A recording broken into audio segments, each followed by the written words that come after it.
Start. Uncle ನಮಸ್ತೆ. ನೋಡಿ friends, ನಾವು ಸ್ಮಾರ್ಟ್ ವ್ಯಾಲಿಯಿಂದ ಬಂದಿದ್ದೀವಿ. ನಾವು ಸ್ಮಾರ್ಟ್ ವ್ಯಾಲಿಯಿಂದ ಬಂದು ಇಲ್ಲಿ ಒಂದು ಅಂಕಲ್ಗೆ ನಾವು ಏನು ಮಾಡಿದ್ವಿ, ನಮ್ಮದು ಅಗ್ರಿಕಲ್ಚರ್ ಪ್ರಾಡಕ್ಟ್ಸ್ನ ಅವರಿಗೆ ಸಜೆಷನ್ ಮಾಡಿ ಹೋಗಿದ್ವಿ. ಮೋರ್ ದೆನ್ ಒಂದು 15 ದಿವಸ ತಿಂಗಳಾಗಿರಬೇಕು. ಸೊ ಮುಂಚೆ ನಾನು ಇವ್ರಿಗೆ ಬಂದು ಭೇಟಿ ಮಾಡಿ ಒಂದು ಪ್ರಾಡಕ್ಟ್ ಸಜೆಷನ್ ಮಾಡಿ ಹೋಗಿದ್ದೆ. ಸೊ ಆ ಪ್ರಾಡಕ್ಟ್ ಸಜೆಷನ್ ಮಾಡಿದ ಮೇಲೆ ಇದು ಯಾವ ಊರಪ್ಪ ಅಂತಂದರೆ ಹೊಸಪೇಟೆ ಜಿಲ್ಲೆ ಬರುತ್ತೆ. ಮತ್ತು ಊರ ಹೆಸರು ಅಂಕಲ್ ಇದು 76 ವೆಂಕಟಾಪುರ ಅಂತ. ಅಂಕಲ್ ಬಾಯಿಂದನೇ ಕೇಳೋಣ ಯಾವ ಥರ ಬೆಳೆ ರಿಸಲ್ಟ್ ಯಾವ ಥರ ಬಂದೈತೆ, ಹೆಂಗೆ ನಮ್ಮ ಪ್ರಾಡಕ್ಟ್ ಹೆಂಗೆ ಕೆಲಸ ಮಾಡೈತೆ ಅಂಕಲ್ ಹೇಳ್ತಾರೆ. ಅಂಕಲ್ ಯಾವ್ರು ನಿಮ್ಮದು? ಇದು 76 ವೆಂಕಟಾಪುರ. ನಮ್ಮ ಹೆಸರು ಶ್ರೀನಿವಾಸ್. ಇವಾಗ ನಮ್ಮ ಪ್ರಾಡಕ್ಟು ಎಷ್ಟು ದಿವಸ ಮುಂಚೆ ಬಳಸಿದ್ರಿ? ನಾಟಿ ಮಾಡಿ ಒಂದು 15 ದಿವಸದಲ್ಲಿ ನಾವು ಯೂಸ್ ಮಾಡಿದ್ವಿ. ನಾಟಿ ಮಾಡಿ 15 ದಿವಸದಲ್ಲಿ ಬಳಸಿದ್ರಿ ಅಲ್ಲಿ.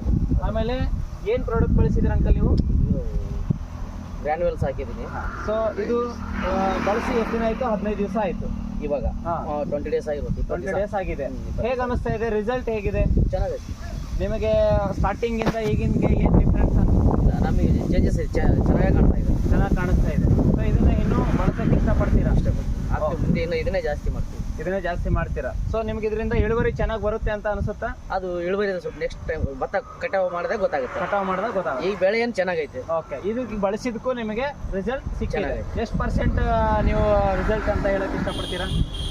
ಪರ್ಸೆಂಟ್ ಅಂತ ಏನಂದ್ರೆ ಈಗ ಇವಾಗ ಅಂದ್ರೆ ಒಂದು ಇದೇ ಇವಾಗ ನಮಗೆ ಕಾಣೋದು 90% ಚೆನ್ನಾಗೈತಿ. 90% ಚೆನ್ನಾಗೈತೆ ಅಂತ ನಿಮಗೆ ಅನಿಸುತ್ತಾ ಇದೆ. Okay, thank you sir. Thank you. ನಮಸ್ತೆ.